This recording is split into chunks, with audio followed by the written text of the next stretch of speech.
rahimallah wa nafa'ana wa bi'ulumihi fid darain amin.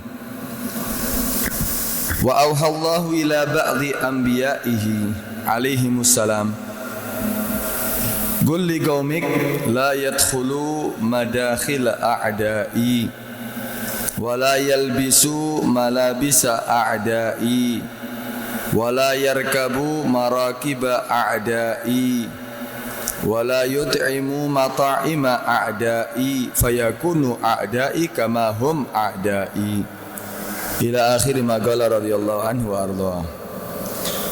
Allah mewahyukan kepada sebagian nabi-nabinya alaihimussalam, mudah-mudahan Allah memberikan keselamatan kepada mereka. Qul li qaumik,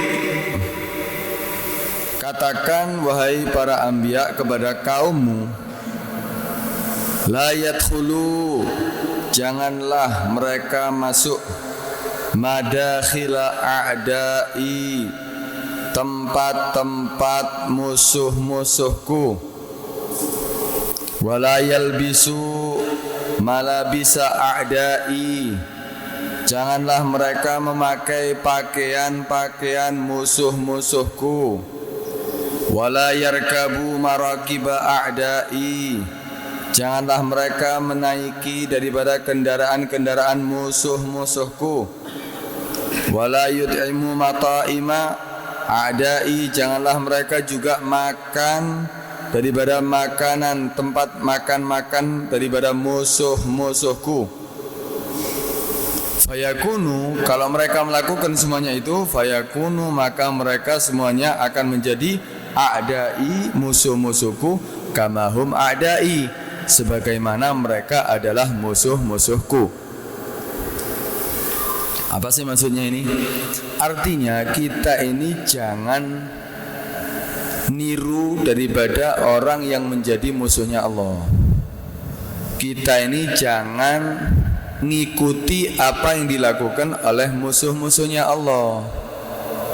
Kita jangan berakhlak seperti mereka, kita jangan berperilaku seperti mereka, kita jangan meniru dalam segala hal.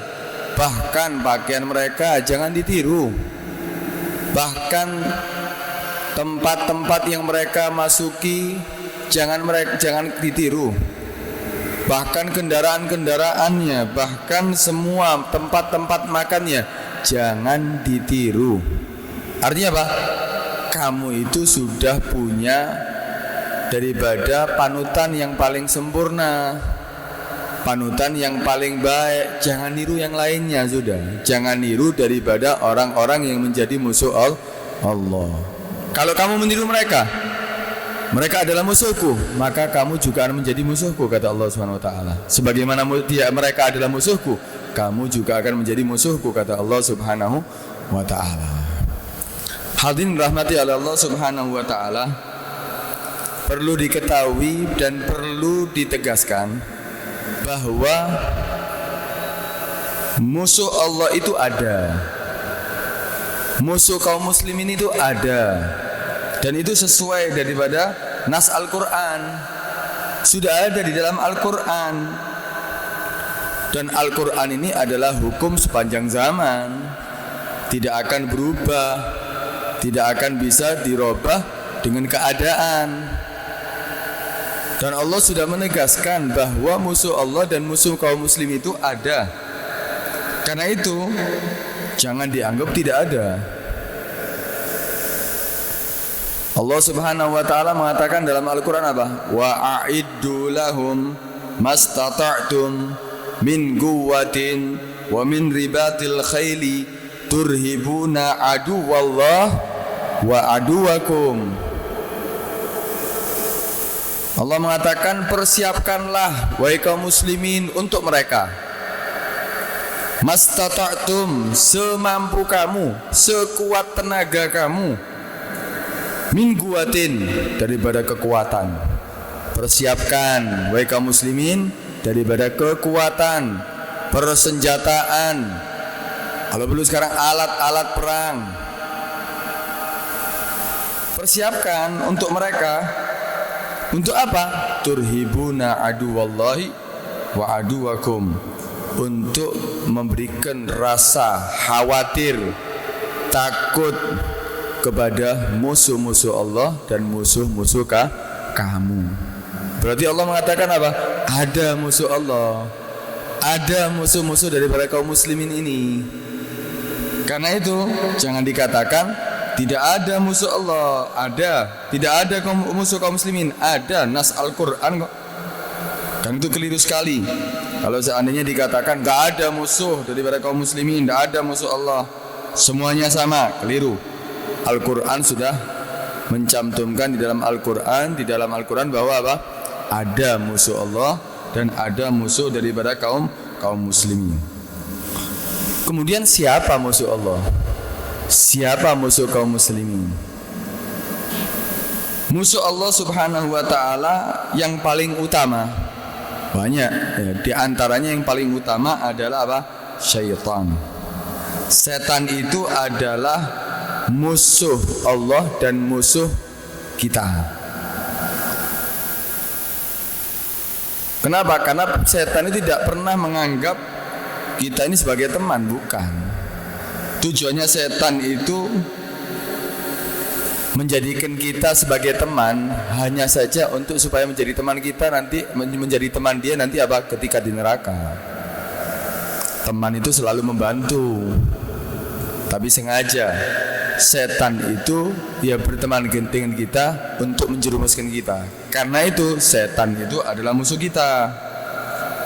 Setan itu adalah musuh daripada kaum muslimin. Karena itu kita ini jangan terlalu lengah, jangan selalu mesra dengan setan. Kita selalu berteman dengan setan. Jangan jadikan setan itu adalah sebagai teman kita. Kita kadang-kadang malah akrab dengan setan. Padahal Allah mengatakan apa? Inna syaitana lakum aduun fattakhidhu aduwa.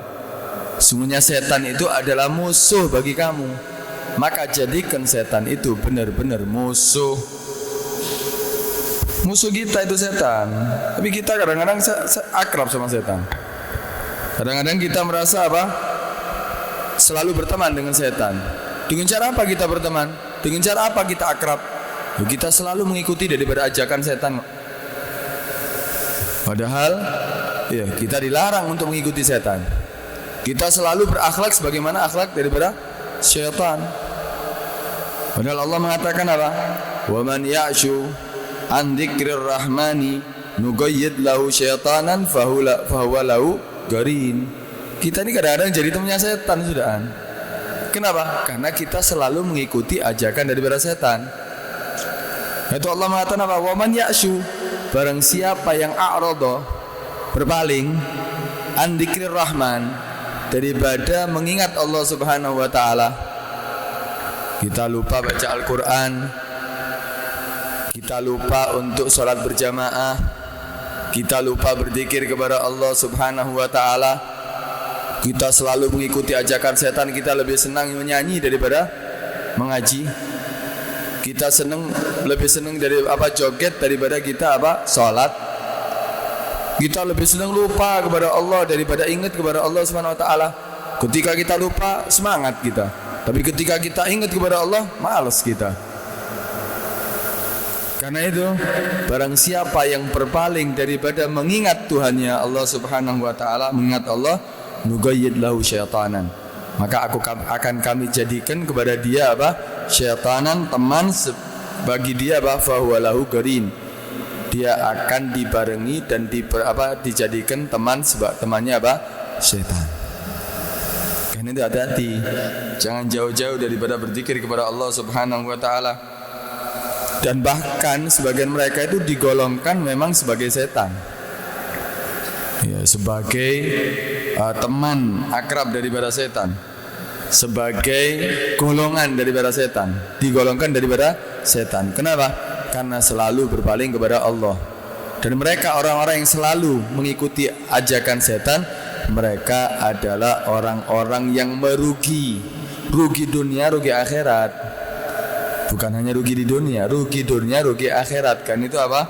Allah mengatakan istahwada alaihimus syaitan fa ansahum dzikrallah. Ulaika hizbus syaitan. Ala inna hizbas syaitan humul khasirun. Istahwada alimu syaitan, telah menguasai kepada mereka syaitan, sudah dikuasai. Semulai bangun tidur sampai tidur lagi kita selalu patuh dengan ajakan setan. Salat subuh enggak, lebih enak tidur daripada salat subuh. Kadang-kadang kebabas, kadang-kadang salat subuhnya jadinya godok. Bangun tidur langsung kita langsung melihat HP, melihat gambar-gambar tidak benar, video-video yang tidak benar. Kemudian keluar kita melakukan hal yang dilarang oleh Allah. Tidak sholat duhur, tidak sholat asar, tidak sholat maghrib. 5 waktu kadang-kadang sholatnya tidak pernah dilakukan. Zikir kepada Allah tidak pernah. Lupa selalu kepada Allah, berfoya-foya hidup di dunia. Istahwada alimu syaitan, mereka sudah dikuasai oleh setan. Fa'ansahum dzikrullah, maka Allah melupakan mereka daripada ingat kepada Allah Subhanahu wa taala. Enggak mungkin orang seperti gini sudah dikuasai setan. Enggak bisa sudah dia salat berjamaah, enggak ditoleh masjid kadang-kadang. Kadang-kadang adzan ditutup kuping. Ketika terjadi bencana, langsung yang pertama kali sebut apa? Allahu Akbar. Tapi salat enggak. Coba tadi seperti tadi, wangin seperti gitu. Waduh, langsung ingat kepada Allah Subhanahu wa taala. Ya Allah, jerat-jerit semuanya oleh Allah. Tapi ketika dia diberi nikmat, enggak pernah ingat kepada Allah Subhanahu wa taala. Al-Qur'an enggak pernah dipegang.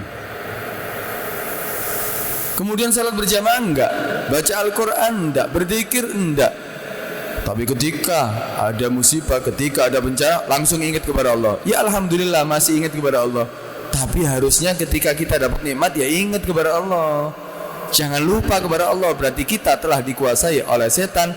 Karena itu Allah melupakan kita daripada berzikir kepada Allah.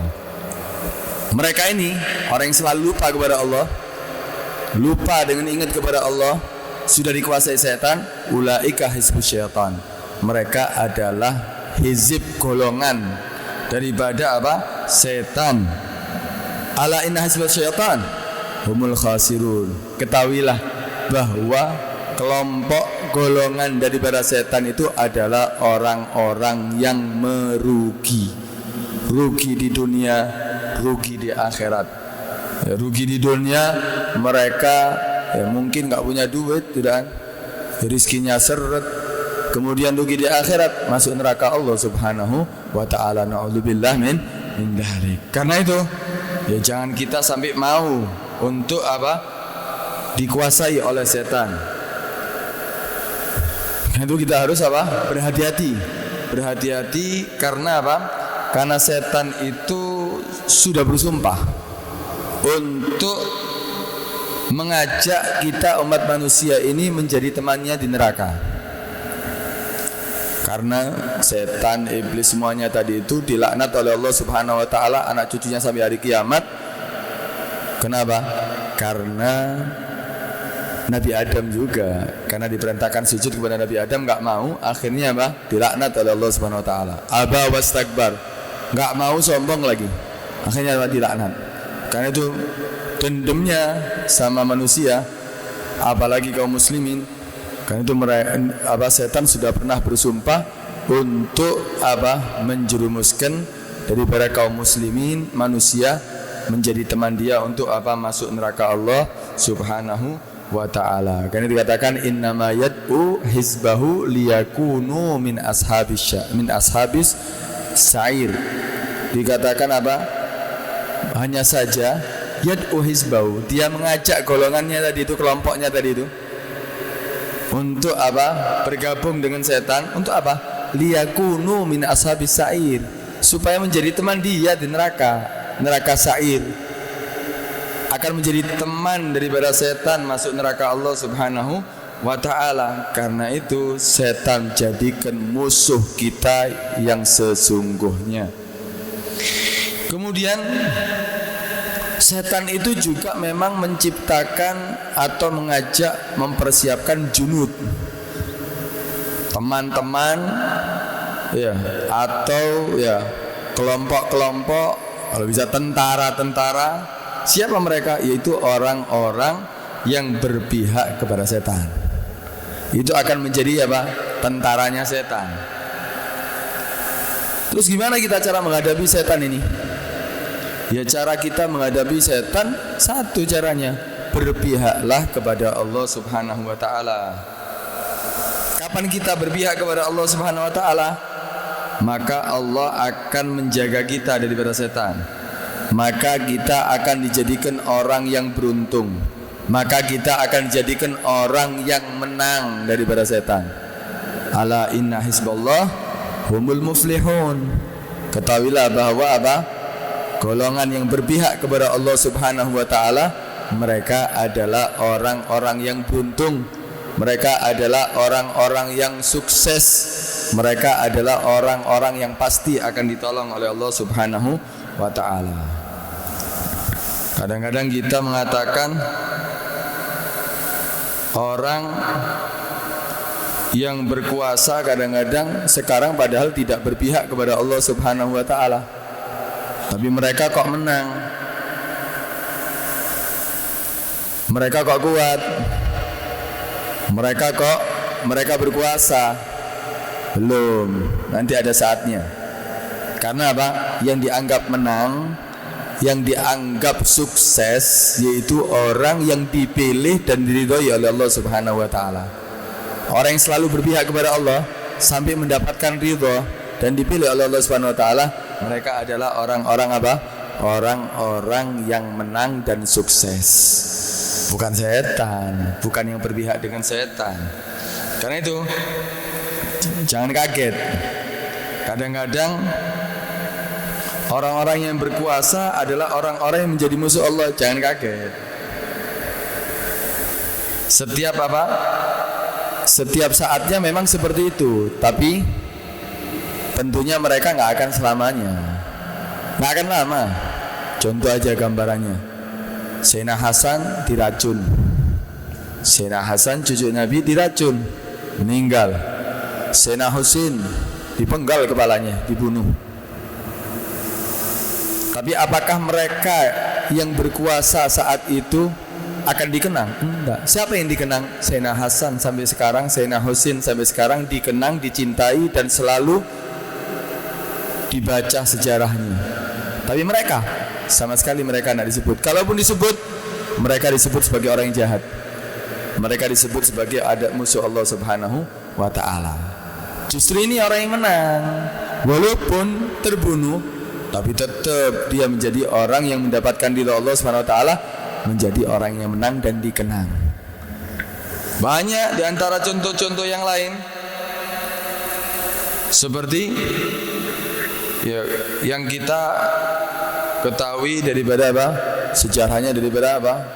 Fir'aun, Namrud. Mereka berkuasa. Bahkan Fir'aun saya mengaku Tuhan, saking kuasanya, tak pernah sakit. Kemudian ya tentaranya hebat. Mereka kuat.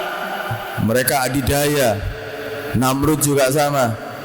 Tapi apakah mereka menang? Enggak. Mereka ternyata kalah. Ternyata mereka dihancurkan oleh Allah Subhanahu wa taala. Tinggal cerita mereka. Ceritanya apa? Cerita jelek. Mereka orang jahat, mereka orang yang mengaku sebagai Tuhan, ternyata apa? Ternyata menjadi orang yang paling lemah. Sampai dicontohkan, sampai akhirnya jasadnya Fir'aun sendiri pun ya dilemparkan, dimuntahkan dari laut supaya jadi etibar, supaya jadi pelajaran. Sampai sekarang bisa kita lihat itu. Itu loh yang mengaku Tuhan, ternyata seperti itu.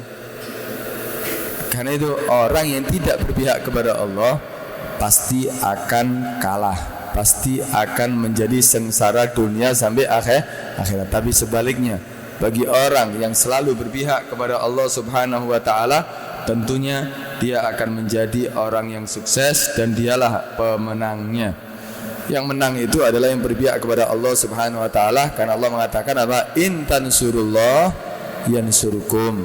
Jika kamu menolong Allah, kenapa Allah kok ditolong? Allah tidak perlu tolong. Memang, tapi menolong agamanya Allah. Kamu ya mengangkat kalimat la ilaha illallah, mengajak orang untuk apa? Beriman kepada Allah, menolong agamanya Allah Subhanahu wa taala, Allah akan menolong kamu semuanya. Dan itu nggak usah kita ini jadi orang pesimis. Kadang-kadang kita jadi orang pesimis. Waduh, umat Islam ini punya apa? Wah, ada persenjataan. Persenjataannya seperti ya seadanya. Tidak usah pesimis. Kekuatan Islam itu bukan karena senjata, bukan karena mayoritas sebetulnya kekuatannya Islam itu. Kekuatannya Islam itu karena kita beriman kepada Allah, kita berpihak kepada Allah, Allah akan menolong kita. Kalau Allah yang menolong, nggak usah persenjataan. Perang Badar itu kayak seperti itu kok. Perang Badar kaum muslimin cuma 313. Persenjataannya minim, yang berkuda cuma beberapa orang. Persenjataan mereka kuat. Baju perang mereka yang berkuda, senjatanya kuat-kuat. Tapi kalau Allah sudah menolong, hancur semuanya mereka. Ternyata mereka kalah semuanya. Yang menang adalah umat Islam. Kenapa? Karena sudah mendapatkan pertolongan Allah SWT. Oh, jauh-jauh negeri kita ini loh. Kita dijajah bertahun-tahun, kemudian menang karena apa? Apa karena kekuatan kita, persenjataan kita? Persenjataan kita minim, bambu runcing. Ya, kalau secara akal, mereka punya pesawat, mereka persenjataannya kuat, harusnya mereka yang menang. Kita tidak ada senjata kok, seada-adanya. Tapi ternyata karena ada pertolongan Allah Subhanahu wa taala, ternyata apa? Kita juga menjadi orang yang apa? Menang akhirnya. Kenapa? Karena itu juga karena pertolongan Allah Subhanahu wa taala. Nah, itu kan. Katakan wallahu ghalibun ala amri. Allah itu adalah ghalibun yang selalu mengalahkan atas urusannya. Artinya apa? Selalu menang Allah Subhanahu wa taala. Allah itu selalu menang dalam urusannya. Kenapa? Tuhan kita Allah Subhanahu wa taala yang menciptakan segala-galanya. Kapanpun ya Allah menghendaki kita menjadi orang yang selamat, menjadi orang yang menang, ya Allah akan memberikan kemenangan kepada kita. Karena itu kita nggak usah pesimis dalam kehidupan ini. Ya kita nggak usah pesimis. Tetap ya kita berpihak kepada Allah Subhanahu wa taala. Tetap kita menjadi orang yang taat kepada Allah Subhanahu wa taala. Dan kita nggak harus kita kuat ini bawa senjata, nggak harus. Kita nggak harus bawa senjata untuk menang. Tapi tampillah kita, hidupkanlah kita, lakukan apa yang kita lakukan, yang mana semuanya adalah berpihak kepada kebenaran, berpihak kepada ajaran Allah. Ya kita berpihak kepada yang apa? Yang sudah disyariatkan oleh Allah Subhanahu wa taala, pasti kita akan menjadi orang yang menang. Sekalipun saat ini memang ya seandainya kaum muslimin adalah orang yang dilemahkan, ya tapi Allah, kapan Allah akan berkehendak, maka Allah akan memberikan kekuatan dan kemenangan. Kalau kita lihat Imam Malik itu juga disiksa saat Imam Malik itu juga pernah disiksa. Imam Ahmad bin Hanbal disiksa, bahkan sampai ada riwayat meninggal di penjara. Imam Syafi'i diteror.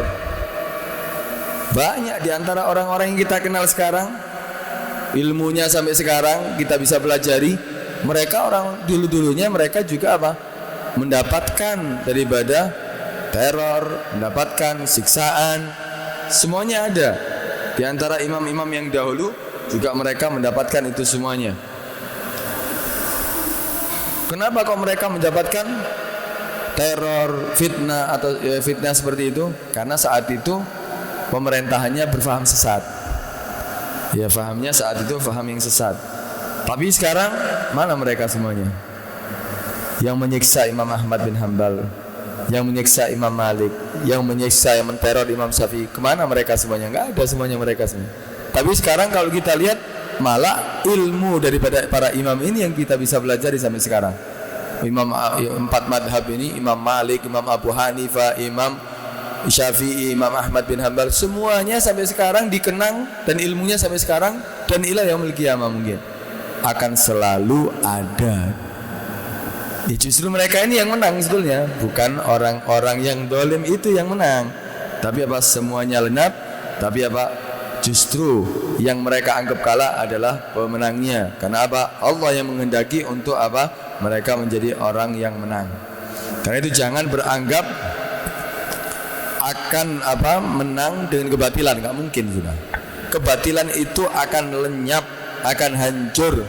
Innal batila kana zahuqa. Sungguhnya kebatilan itu akan apa? Akan hancur, akan tumbang. Nggak mungkin akan selama-lamanya.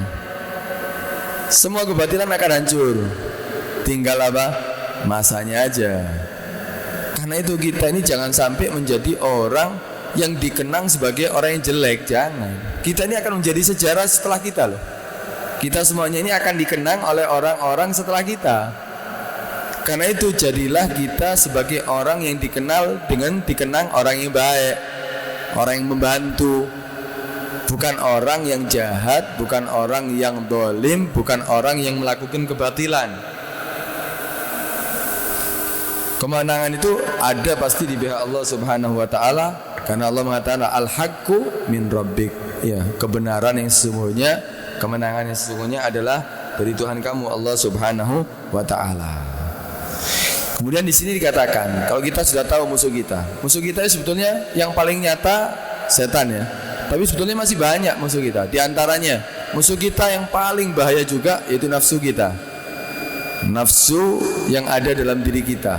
Itu Nabi mengatakan ya ketika setelah pulang dari perang Badar, Nabi mengatakan raja'na min jihadil asghar ila jihadil akbar.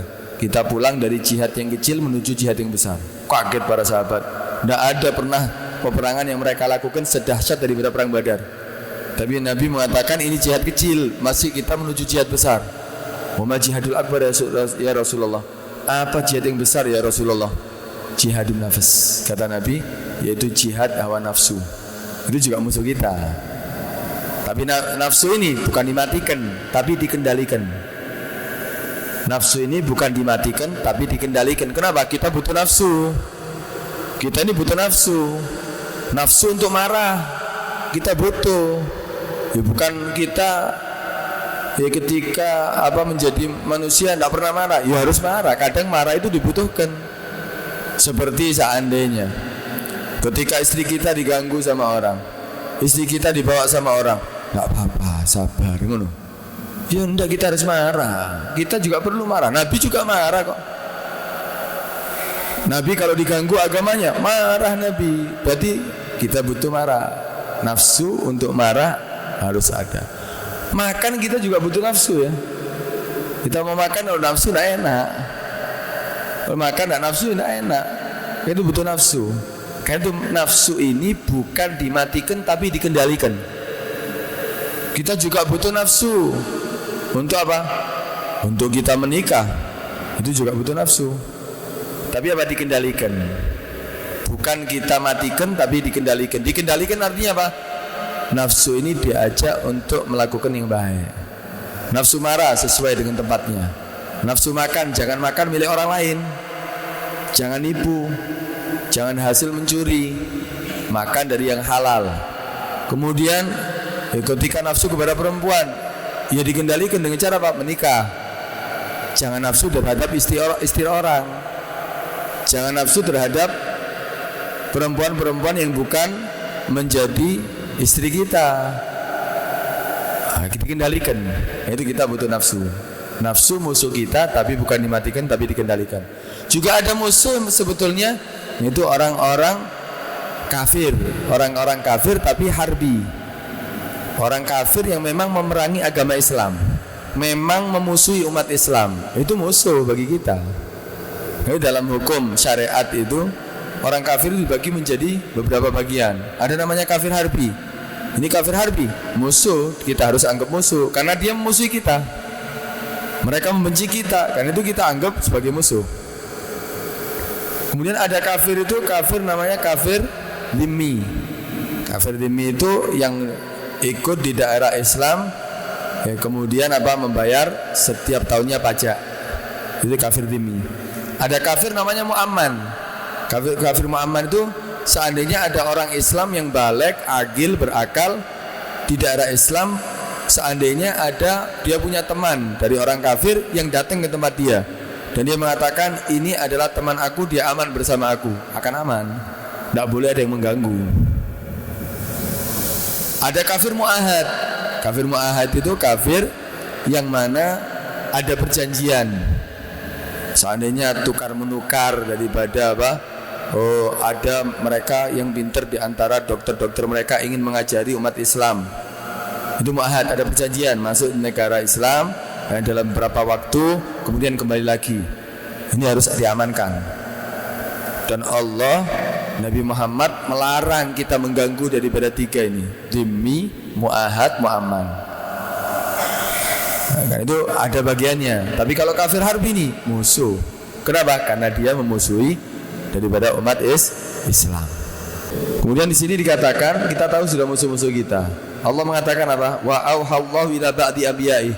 Allah mewahyukan kepada sebagian nabi-nabinya alaihimussalam. Qul liqaumik. Allah mengatakan kepada nabi-nabinya, katakan kepada kaummu wahai para anbiya, la yadkhulu madakhilal a'da'i. Janganlah mereka masuk di dalam tempat-tempatnya musuhku. Musuhnya Allah Subhanahu wa taala. Jangan mereka masuk di tempat-tempatnya musuhku. Karena seperti tempat-tempat musuh itu apa? Mungkin rumah mereka yang ada, mungkin ada yang sesuatu yang haram, ada patung-patung, mungkin jangan masuk. Mungkin masuk ke tempat-tempat maksiat, masuk ke tempat musuh-musuh Allah, ke diskotik, jangan masuk ke tempat-tempat daripada musuh-musuhku. Walal basu malah bisa ada, jangan mereka juga memakai pakaian mereka, pakaian daripada musuh-musuhku. Pakaiannya terbuka auratnya, pakaiannya ketat, pakaiannya model-model yang sekarang. Waduh, kaum muslim ini sekarang kadang-kadang sudah ada model baru yang memakai bukan orang-orang di antara mereka, tapi kaum muslimin semuanya memakai. Model apa? Kain di model macam-macam, kadang yang ditiru, yang meniru adalah orang-orang Islam. Padahal apa? Allah mengatakan jangan memakai pakaian-pakaian mereka. Udah biarkan mereka pakai pakaian seperti yang mereka lakukan, seperti yang mereka pakai. Tapi kamu punya panutan, tiru itu panutan istri-istrinya Nabi, putri-putrinya Nabi, pakaian kaum muslimin yang menutup aurat yang sudah disyariatkan, itu yang kamu tiru. Kenapa kamu meniru daripada pakaian musuh-musuhku, kata Allah Subhanahu wa taala. Wala yarkabu marakiba adai, jangan kamu naik kendaraan daripada kendaraan musuh-musuhku. Artinya kendaraan-kendaraan yang mengajak untuk maksiat seandainya. Wala itu mata'ima adai, jangan juga kamu makan daripada makanan-makanan musuhku. Makanan, minuman yang mereka makan yang diharamkan, mereka makan dari hasil dari manapun tidak dilihat halal atau haram, jangan kamu tiru mereka. Kalau kamu meniru mereka, ternyata kamu yang kamu pakai pakaian seperti mereka, makanan seperti mereka, tempat-tempat yang kamu datangi seperti tempat-tempat yang mereka datangi, maka mereka akan menjadi musuh-musuhku sebagaimana fayakunu, maka mereka yang mengikuti dari itu akan menjadi musuh-musuhku sebagaimana mereka adalah menjadi musuh-musuhku. Artinya akhirnya kamu digolongkan sebagai musuh Allah juga. Kenapa? Yang kamu tiru seperti mereka. Mereka itu pakaian seandainya keagamaan mereka, ojo ditiru. Topi ya sekarang topi Natal, ikut topi Natal juga. Trompetan bisa. Kembang apian bisa. Model-model kadang-kadang diikuti mereka yang mereka lakukan. Jangan, kamu sudah ya mereka agamanya sendiri, kamu agama kamu sendiri. Bukan itu yang namanya toleransi. Urusan agama jangan dicampur adukkan. Mereka juga risih kok kalau kita melakukan terbangan di gereja kadang-kadang. Lagi apa? Terbangan di gereja. Mereka risih. Ternyata kalau ditanya mereka, ya kita marah kok. Ya seandainya ada di antara mereka yang masuk masjid ikut nyanyi, ngamuk kita semuanya. Mereka juga gak senang sebetulnya. Lu kok aneh dipaksakan untuk toleransi dengan cara seperti itu. Lah buat apa? Sudah, agama urusannya sendiri-sendiri. Kita nggak boleh mencampur adukan urusan agama, nggak boleh. Sendiri-sendiri urusan agama. Lakum dinukum waliyadin, bagimu agamamu, ya bagiku agamaku. Sudah, jangan dicampur aduk. Untuk saling membantu dalam urusan kemanusiaan, umat Islam sudah mengajarkan mulai dahulu. urusan kemanusiaan, urusan tolong menolong, itu semuanya sudah diajarkan di dalam Islam. Karena itu apa? Jangan dicampur adukkan. Dikatakan jangan sampai kamu akhirnya mengikuti musuh-musuhku, aku anggap sebagai musuh juga loh, kata Allah Subhanahu wa taala. Karena itu Allah mengatakan apa? Wala tarkanu ilal ladina zalamu fatamassakumun nar. Jangan kamu itu melakukan apa ilal ladina zalamu kepada orang-orang yang apa zalim. Kamu ikuti yang mereka lakukan. Akhirnya apa? Fatamassakumun nar. Akhirnya apa? Allah akan memasukkan kamu, merasakan kepada kamu api neraka akhirnya.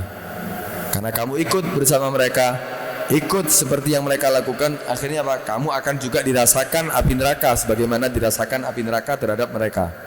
Jadi jangan sekali-kali ya kita mendukung kezaliman mereka, kita melakukan apa yang mereka lakukan, ya memusuhi, apalagi memusuhi orang soleh, apalagi memusuhi kaum muslimin. Kadang-kadang kita akrab dengan mereka, malah kita yang kita musuhi orang muslim. Jadi jangan memihak kepada mereka. Maka apa? Akan dirasakan, akan diberikan kepada Allah Subhanahu wa taala, kepada mereka dibakar di dalam api neraka Allah Subhanahu wa taala.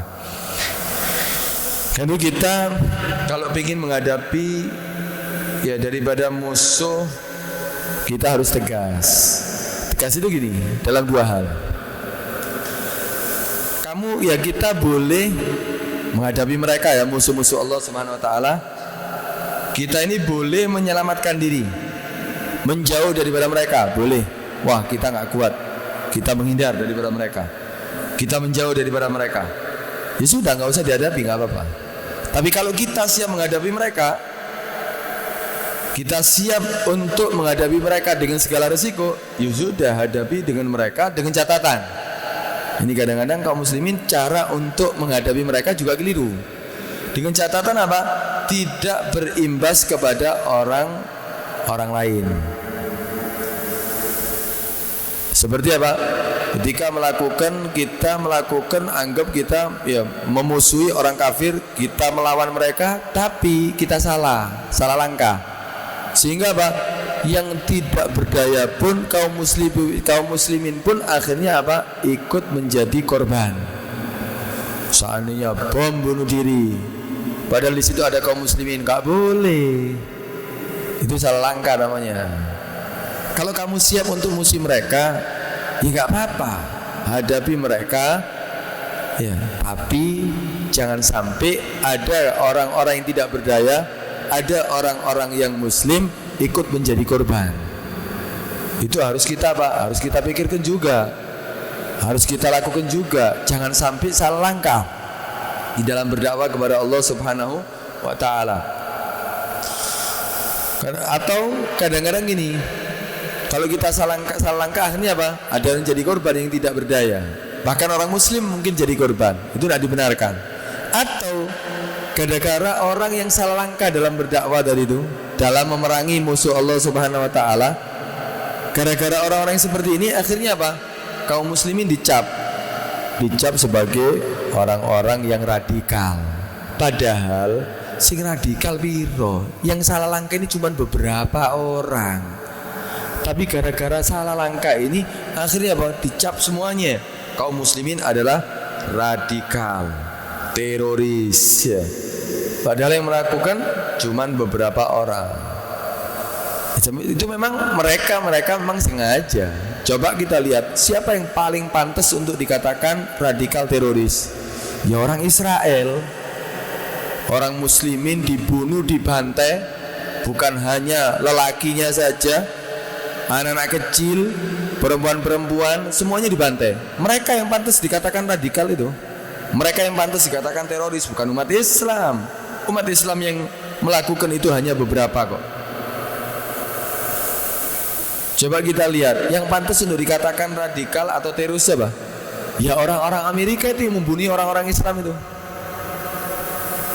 Kalau kita pikir lagi, ini di Indonesia ini, yang pantas untuk dikatakan teroris siapa? Yang menjajah Indonesia 350 tahun dulu. Berapa yang sudah dibunuh itu 350 tahun, 3,5 abad.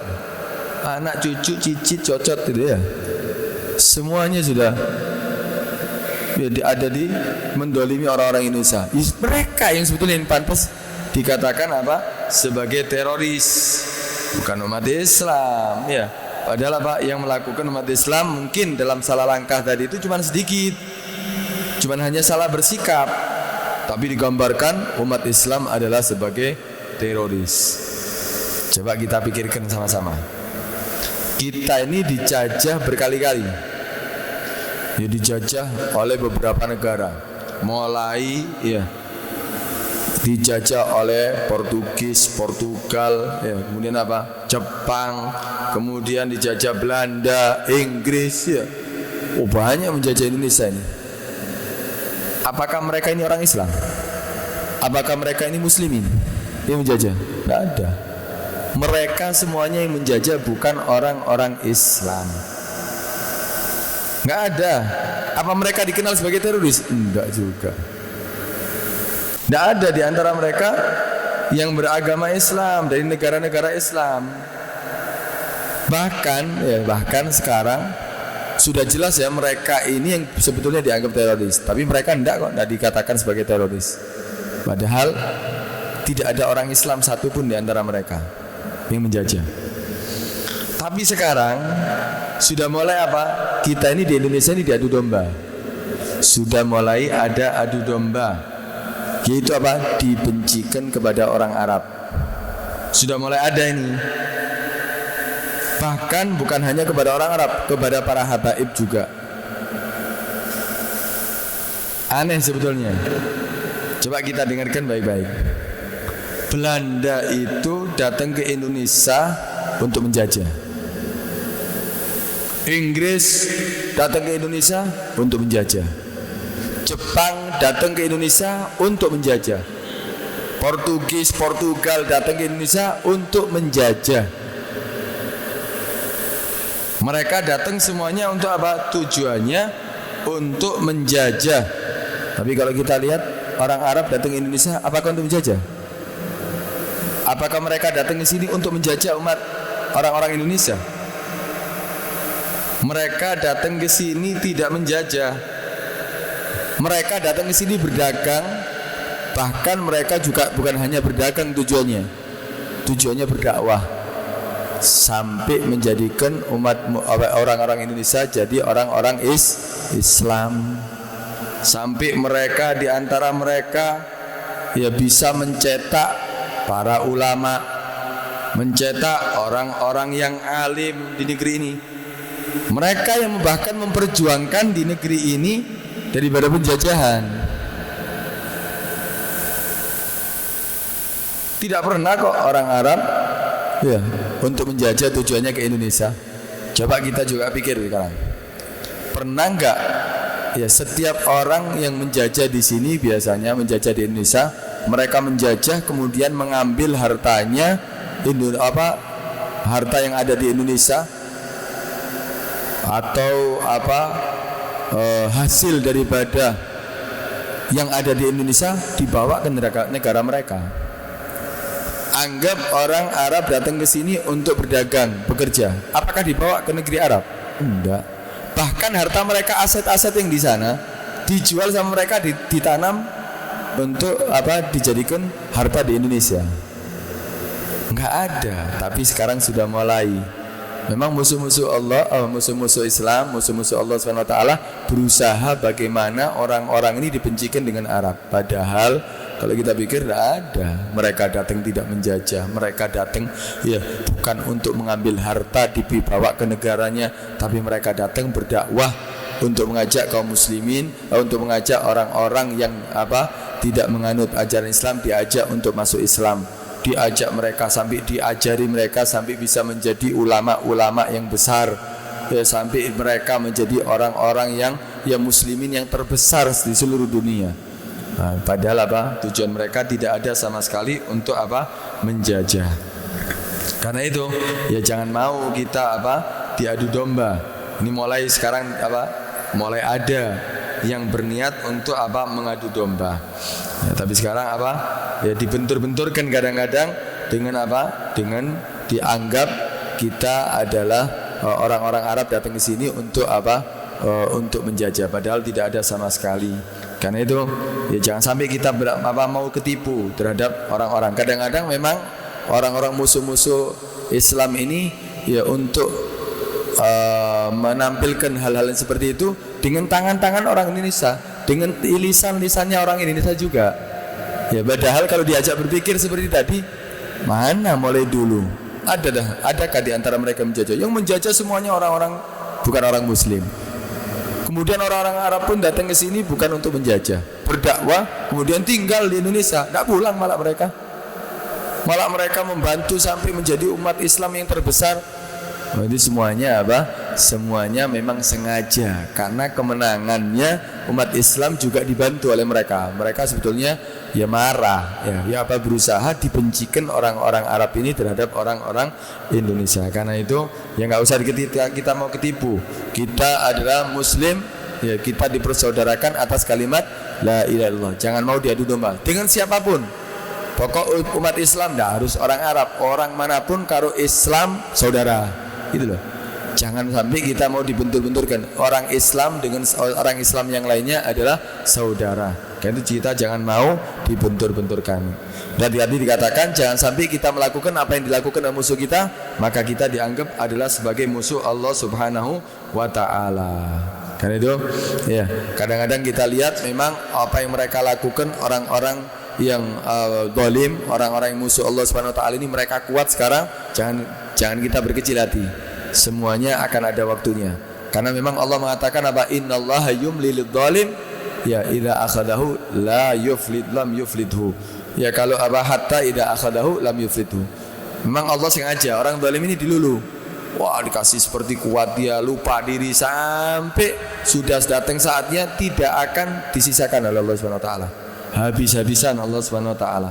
Wa mallahu bighafilin amma ya'malun zalimun. Allah tidak akan melupakan daripada orang-orang yang zalim yang dilakukan oleh orang-orang yang zalim. Karena itu ya kaum muslimin harus sadar ya bahwa musuh Allah itu ada, musuh kaum muslimin itu ada, tetap waspada, tapi tetap dia menghormati siapapun yang tidak mengganggu umat Islam. Walaupun mereka orang kafir, tetap kita hormati mereka, tetap kita tidak mengganggu mereka. Karena apa? Karena memang umat Islam tidak pernah mengganggu agama lain. Tapi ketika ada orang di antara mereka yang mengganggu umat Islam, ya memang itu adalah sebagai musuh daripada Allah dan musuh kaum muslimin. Dan ketahuilah, sekuat apapun mereka, ya mereka juga akan tumbang. Kita kuat bukan karena senjata, kita kuat bukan karena mayoritas, tapi kita kuat karena kita berpihak kepada Allah Subhanahu wa taala. Karena ketulusan daripada kita semuanya. Kita tulus ya bukan karena senjata, tapi karena keikhlasan kita. Akhirnya apa? Allah akan memberikan kemenangan, Allah akan memberikan kesuksesan, bukan hanya di dunia, tapi nanti di akhirat pun Allah akan memberikan kemenangan kepada kita. Mudah-mudahan Allah Subhanahu wa taala menjadikan kita sebagai orang-orang yang bisa mengetahui mana yang hak dan mana yang batil, dan mudah-mudahan Allah Subhanahu wa taala selalu memberikan kepada kita hidayah. Amin ya rabbal alamin. Al-Fatihah.